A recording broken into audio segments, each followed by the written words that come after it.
Cara, eu digo sempre que o que me levou a ser o comunicador, isso me remonta quando eu era menino ainda e morava lá no interior do estado, no Baixo Madeira, no distrito de Calama, numa comunidade chamada Ilha Nova. Lá naquela época a gente não tinha meio de comunicação, zap, internet, essas coisas, televisão. Hoje lá já tem internet, televisão, parabólica, mas na época não tinha nada disso. E o meio de comunicação que a gente tinha com o mundo exterior era apenas através do rádio. Meu pai sempre tinha um radinho de pilha. E eu ficava encantado ao ouvir as músicas, as vozes dos locutores, né? Como é que eles falavam longe. Meu pai ouvia rádio, muita rádio nacional da Amazônia, Rádio Caiaria, Rádio Rio Mar e outras emissoras, e eu ficava encantado com isso. E eu tinha vontade de conhecer, saber como é que isso acontecia. E quem foi assim o teu influenciador na época? Quem mais te influenciou? Camarada, eu tive vários influenciadores, porque quando eu cheguei aqui em Porto Velho, depois de algum tempo, eu trabalhava como ajudante de oficina, trabalhei em lavador de carro, auxiliar de pedreiro, trabalhei em cerâmica carregando tijolo, em várias outras atividades, vendedor de jornal, era jornaleiro. E aqui tinha um amigo meu, o Eudes Paixão, né, que trabalhou há algum tempo também em emissoras de rádios aqui também. Aí me chamou um dia, vamos conhecer uma emissora de rádio, a gente trabalhava numa oficina de ajudante de pintura de carro. A gente foi conhecer as emissoras, tá? Então todo aquele sonho que eu tinha lá atrás voltou e voltou com força total. E eu pensei, poxa, eu acho que é por aqui, eu quero seguir esse caminho, eu também quero ser um comunicador. E daí eu procurei meios para fazer cursos, me preparar para a vida de comunicador. Posteriormente, né, eu fui para a faculdade, também formei em jornalismo, né, comunicação social com habilitação em jornalismo, e a gente está seguindo a carreira até hoje por aqui. Qual foi a maior dificuldade que você enfrentou nesse tempo de começo? A maior dificuldade, como sempre, é as pessoas acreditarem em você. Porque na época não tinha faculdade aqui, a gente começou com um registro precário na Delegacia Regional do Trabalho. A gente tinha cursos técnicos, eu fiz um curso técnico pelo Senai não, né? Eu acho que é Senac, pelo Senac, com os professores que vieram de Curitiba, lá no Paraná. Mas para uma pessoa, como você sabe, para uma pessoa que está começando, sempre é muito mais difícil, as pessoas não acreditam. Será que esse cara realmente tem talento? Será que se der oportunidade para ele realmente, eu não vou me arrepender? Será que ele é mau caráter? Será que ele é confiável? Então tem todas essas coisas. Então eu peguei muito chá de banco, muito chá de cadeira, bati muitas portas, encontrei muitas portas fechadas, como tantas e tantas outras pessoas, não foi diferente comigo. Até que alguém resolveu acreditar em mim. E aí eu tive a oportunidade de demonstrar o meu conhecimento, procurar aprender cada vez mais e não decepcionar essas pessoas que acreditaram em mim. No teu início, uma pessoa que você tem gratidão hoje? Eu tenho várias pessoas que tenho gratidão, mas eu posso dizer o seguinte, a primeira pessoa que me deu oportunidade para trabalhar em rádio, para fazer parte da equipe, foi o grande ícone Dalton de Franco. Mas eu tive a ajuda de Valnei Lins, eu tive a ajuda de Davi, né, o Davi Melo, eu tive a ajuda do Edísio Lima, eu tive a ajuda de Beni Andrade, tá? São muitos e muitos colegas que me ajudaram. Eu tive a ajuda de Áureo Ribeiro, eu tive a ajuda de Delfonso Valentim Rodrigues, eu tive a ajuda de Nonato Cruz, tá? Enfim, foram vários profissionais, tanto do rádio, da televisão, quanto da mídia impressa na época, que existia muito, que me apoiaram muito e me ajudaram, né?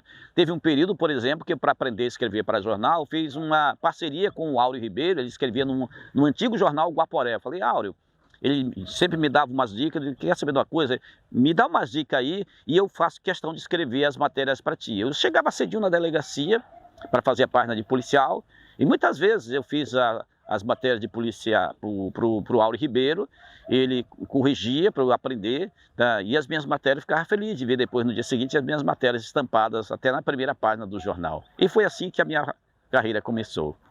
Como é que você vê esse advento da internet, essa revolução da mídia hoje? Como é que era no teu tempo e como que você nos contaria hoje? No meu tempo eu comecei, por exemplo, como profissional no final da década de 80, né? E antes eu tinha feito curso lá atrás, curso de televisão também lá atrás, fiz alguns cursos, tá? Mas antes era tudo mais difícil, mais complicado, mas também era muito mais romântico, né? Você não tinha computador, você não tinha internet, era na maquininha de escrever. na hora de fazer uma transmissão de rádio, você ia para o orelhão, a ligação era ruim, às vezes você gastava 3, 4, 5 fichas para poder dar certa ligação para você fazer uma transmissão para o rádio ao vivo de qualquer ponto da cidade. Ou então você pegava um gravador, antigamente não tinha gravador pequeno, era um gravador grande, e você pegava a fita cassete, colocava lá, ia para os bairros fazer reportagem, trazer gravado, depois fazia a edição. É claro que a internet trouxe muita coisa bacana, né? Mas tirou um pouco daquele romantismo que a gente tinha. Porém, facilitou um pouco mais a vida da gente. Porque hoje, por exemplo, você não precisa ir lá no Japão, você não precisa ir lá em São Paulo, no Rio de Janeiro, ou algum ponto distante aqui do estado de Rondônia, para você pegar uma entrevista, para você pegar uma imagem, né? Alguém que está lá, que você pode falar com ele, com o celular na mão, ele pode gravar e mandar o vídeo para você e você colocar na televisão. Tá? Agora, teve um ponto também muito importante, porque apesar de facilitar a comunicação, eu que vim do rádio, sou apaixonado pelo rádio, depois aprendi também a gostar muito de televisão.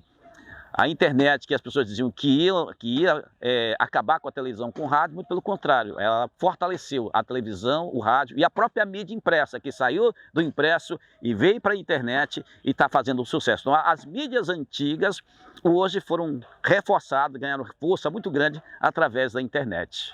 No teu ponto de vista, hoje um podcast é o rádio na televisão. Me explica isso. Sim, é um rádio na televisão, né? Não só um podcast, mas às vezes tem programas simplesmente de entrevista mesmo, né? Não precisa ser numa mesa de podcast, né? Mas cadeira sentada em qualquer lugar, num parque, numa praça, porque hoje a internet possibilita você fazer tudo isso ao vivo de qualquer lugar do planeta, certo? É como se fosse um rádio mesmo na televisão. A diferença é que ele está na internet, né? Mas as plataformas de vídeos estão aí para fazer com que isso seja como se fosse no próprio rádio e também na televisão. Augusto, me explica como é que é a tua vida diariamente, você que trabalha com rádio, você que trabalha com televisão, você que trabalha com assessoria de comunicação, como é que é o dia a dia? O dia a dia de um comunicador ele é bastante agitado, no caso, né? Porque, na verdade, a gente sai do trabalho, mas o trabalho não sai da gente, né? Porque, ainda mais hoje com a internet, eu tenho, por exemplo, vários grupos de comunicação no meu celular. Então, as informações chegam constantemente. Você tem que estar, digamos, selecionando essas informações, checando essas informações, porque muita gente manda informação que, na verdade, não é uma informação, é uma desinformação, uma fake news. Tem muitas fake news hoje também. Nesse ponto a gente tem que tomar também muito cuidado, porque tem muito isso hoje, tá? Mas no nosso dia a dia a gente começa cedo, né? Eu, por exemplo, tenho um programa de rádio na Aparecida FM das 7 às 8 da manhã, mas para esse jornal entrar no ar lá com a nossa equipe, eu preciso estar no mínimo 6 horas da manhã lá para fazer toda a checagem das informações, para a gente entrar no ar. E durante o programa a gente está checando também informações que podem chegar a qualquer momento para enriquecer o nosso programa, tanto de notícias locais como de notícias nacionais ou até mesmo internacional. Terminou dali, a gente vai tratar já da produção do programa de televisão. Então o programa também acontece antes, durante e depois. Sai dali, a gente vai fazer assessoria de imprensa. A gente está fazendo assessoria de imprensa, mas a gente continua recebendo informação, continua selecionando informação. Termina o trabalho, vai para casa, as informações continuam chegando e a gente continua tendo acesso a essas informações. Então, na verdade, a gente só para quando vai dormir, no caso, né? Porque a gente faz aquilo que a gente gosta. Eu tenho muito prazer. Para mim, fazer comunicação é como se não fosse nenhum trabalho. É como se fosse uma diversão, um lazer, porque eu gosto tanto que para mim não pesa fazer comunicação. Falar de família hoje, quem é o Augusto, quem é a esposa, quem são os filhos? O Augusto é um pai de família, né, como tantos outros pais, né, que tem um cuidado com a família. Eu tenho uma esposa, eu tenho um casal de filhos, tá? Meu filho já tem 26 anos, minha filha vai fazer 20 anos. Agora no mês de dezembro a gente faz 30 anos de casado, tá? Eu sou um pai ou uma pessoa como qualquer outra, eu tenho muitos defeitos, eu tenho muito que melhorar, eu procuro sempre estar melhorando como pai, como membro da sociedade, como comunicador, como esposo, tá? Mas mesmo no decorrer das ocupações do dia a dia, uma coisa que eu tenho na minha mente é a valorização da minha família. Eu preciso dar assistência, dar atenção para os meus filhos e dar atenção para minha esposa. A gente sempre sai juntos, eu tenho uma vida também muito restrita, porque eu sempre fui caseiro, mas agora com essa questão do trabalho que a gente faz, lidando muito com a questão da segurança pública, eu tenho muito cuidado também com a minha família, então não gosto de expor muito a família. Mas a gente sempre tira um tempinho para estar junto, para ir para um local, para comer uma pizza, para ir num restaurante, comer um peixinho que eu adoro, enfim, fazer um lazer, ir no shopping, ir numa praça, a gente sempre tira um tempinho pra gente, tá? Ou então em casa, né? Pra gente assistir um filme, assistir uma série. A gente sempre procura um jeitinho de a gente estar junto, né? Almoçando ou jantando junto, indo para a igreja também, porque eu gosto de estar na igreja, renovando a minha vida espiritual a cada dia, a cada semana, para que a gente possa cada dia estar trilhando o caminho que é um caminho de princípios, de valores e que possam impactar positivamente a vida de outras pessoas. E falando de fé, quando foi que você foi alcançado? Você nasceu na igreja ou você foi alcançado por ela? Na verdade, lá no interior onde a gente morava, ainda é muito forte a questão do catolicismo. Eu tenho uma base católica, no catolicismo. E no decorrer dos tempos a gente vai estudando, vai aprendendo, vai ganhando mais experiências e eu queria entender mais sobre a palavra de Deus, no caso, né? E onde eu me identifiquei mais nesse contexto foi dentro da Igreja Adventista do Sétimo Dia. Eles estudam bastante a Bíblia, eles têm uma explicação muito detalhada sobre a palavra de Deus. Um livro que eu gostaria de entender muito, que é um livro enigmático e que eles me ensinaram bastante também com relação ao livro do Apocalipse, o livro de Daniel, tá? Então isso também é fantástico. Então aí também, já na minha juventude, eu com minha curiosidade para buscar mais informações a respeito da palavra, então eu me batizei na Igreja Adventista do Sétimo Dia. Então hoje me batizei no dia 4 de outubro de 1987. Então nós temos mais de 30 anos já trilhando já esse caminho. Mas a minha base foi lá na Igreja Católica. O primeiro conhecimento que eu tive foi lá na Igreja Católica, que foi essa a base que ele me deu para que a gente pudesse, né, então trilhar esse novo caminho.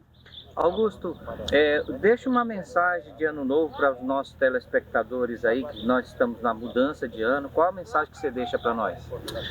A mudança que eu deixo, meu amigo, é que a gente procure se apegar com Deus. Tem um versículo da Bíblia que Cristo diz, né, que vocês são os galhos, tá? Ele é a árvore e nós somos os galhos, né? Quem tiver ligado nele dará bons frutos, porque sem ele a gente não pode fazer nada. Tá?